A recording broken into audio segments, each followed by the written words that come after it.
더불어민주당 지도부가 대선 패배의 책임을 지고 전원 사퇴하기로 했다는 소식이 어제 있었지요. 이에 따라 민주당은 당분간 윤호중 원내대표를 위원장으로 하는 비상대책위원회 체제를 꾸려 당의 혼란을 수습하고 6월 1일 지방선거를 준비하기로 했습니다. 반면 국민의힘 이준석 대표는 대선이 끝나자마자 그립을 강하게 쥐며 당 장악에 나서는 모양새입니다. 국민의힘 이준석 당대표가 대규모 당직 개편을 예고하고 나섰다는 소식인데요. 이 대표는 권영세 사무총장 후임으로 한기호 의원을 내정한 데 이어 다음 주쯤 당대표 비서실장, 전략기획부총장, 여의도연구원장, 중앙연수원장 등에 대한 인사를 단행할 것으로 알려졌습니다.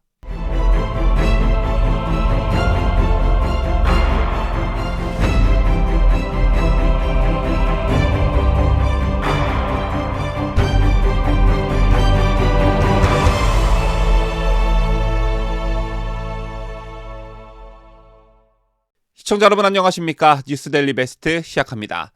항상 선거가 끝나면 어김없이 벌어지는 일이 있죠. 특히 패배한 쪽에서는 지도부의 거취 표명이 주목을 받곤 하는데 어제 대선에서 패배한 민주당 지도부가 총 사퇴했습니다. 민주당은 당분간 윤호중 원내대표를 위원장으로 하는 비상대책위원회 체제를 꾸려 당내 혼란을 수습하고 6월 1일 지방선거를 준비하기로 했다는데요. 선거가 끝나면 패배하는 쪽에서 의례적으로 있는 일이기 때문에 민주당 지도부의 총사퇴가 별로 크게 다가오지 않는 것 같습니다. 작년 4.7 보궐선거 참패 때도 김태년 당대표 직무대행 등 지도부가 총사퇴했지만 별로 달라진 건 없었죠.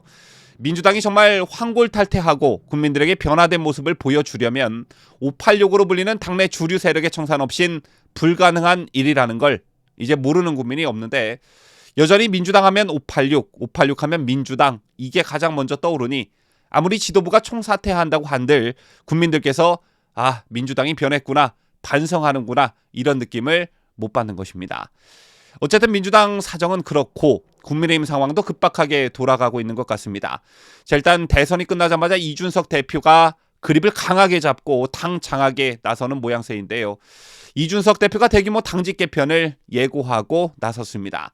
이 대표는 어제 권영세 사무총장 후임으로 한기호 의원을 내정한 데 이어 다음 주쯤 당대표 비서실장, 전략기획부총장, 여의도연구원장, 중앙연수원장 등에 대한 인사를 할 것으로 알려졌는데요.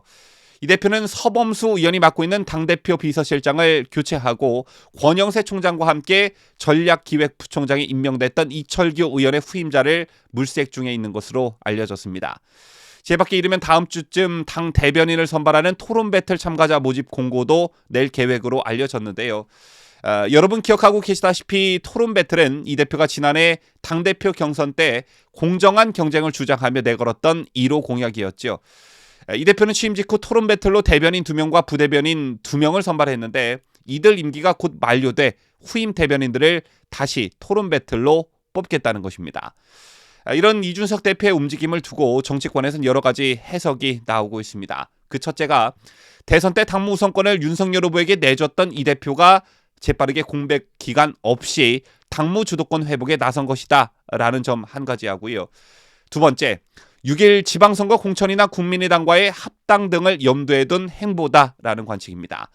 이건 한기호 전 사무총장을 재임명했다는 점에 주목할 필요가 있는데 한기호 의원은 작년 6월 당 사무총장에 임명됐다가 11월 5일 윤석열 후보가 대선 후보로 선출이 되면서 물러났었죠.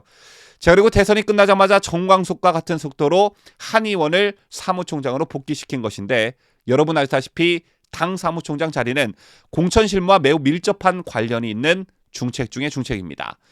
때문에 이준석의 한기호 사무총장 재임명이 시사하는 바는 국민의당과 당대당 통합 그리고 지방선거에서의 공천 과정에서 영향력을 행사하기 위해 믿을 만한 사람을 앉혔다 이런 해석이 나오는 것이고요. 다음 세 번째, 이준석 대표가 대선이 끝나자마자 대대적인 당직 개편을 예고하고 나선 건 대선 결과에 대한 책임론을 의식한 것 아니냐라는 관측입니다. 이번 대선에서 승리하긴 했지만 이준석 대표 모양새를 많이 구겼죠. 한 발 더 나가 현재 보수 팔각에선 이준석 책임론까지 제기되고 있습니다.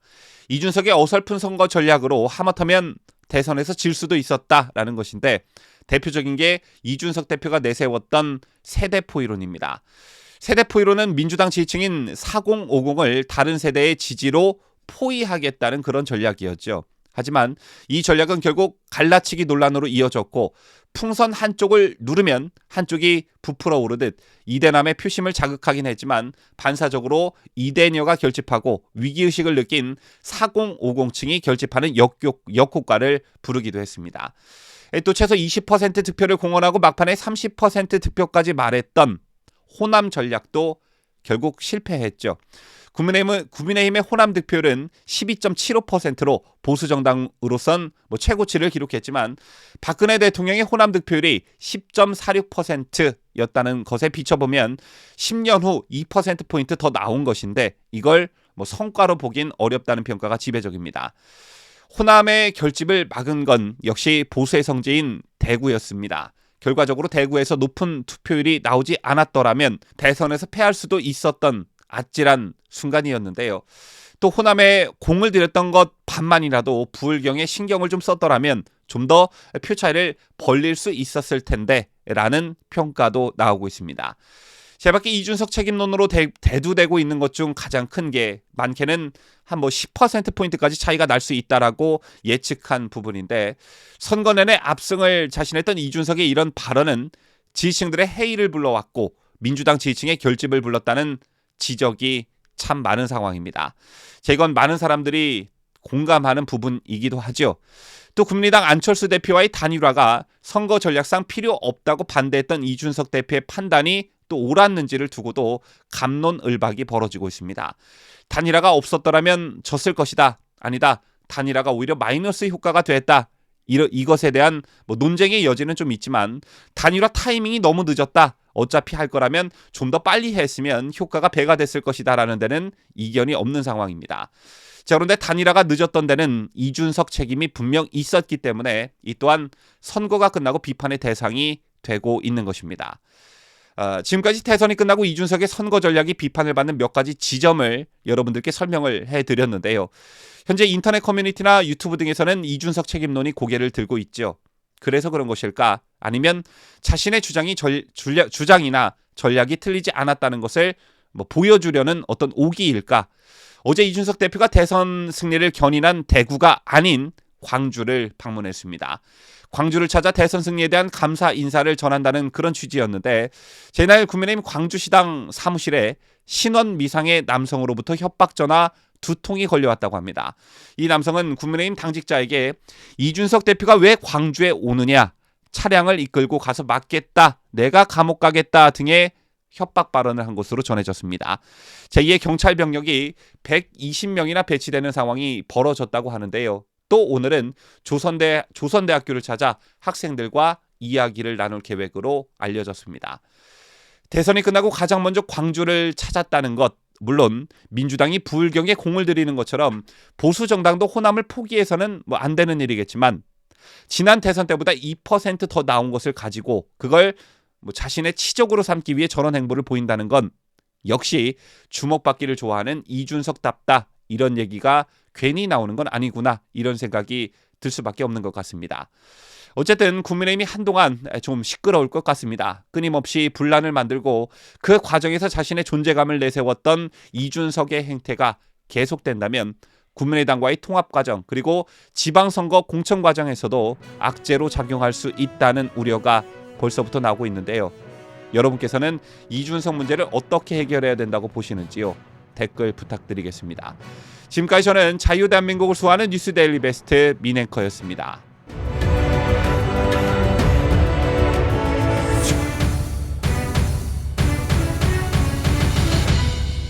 함께해요. 뉴스데일리 베스트.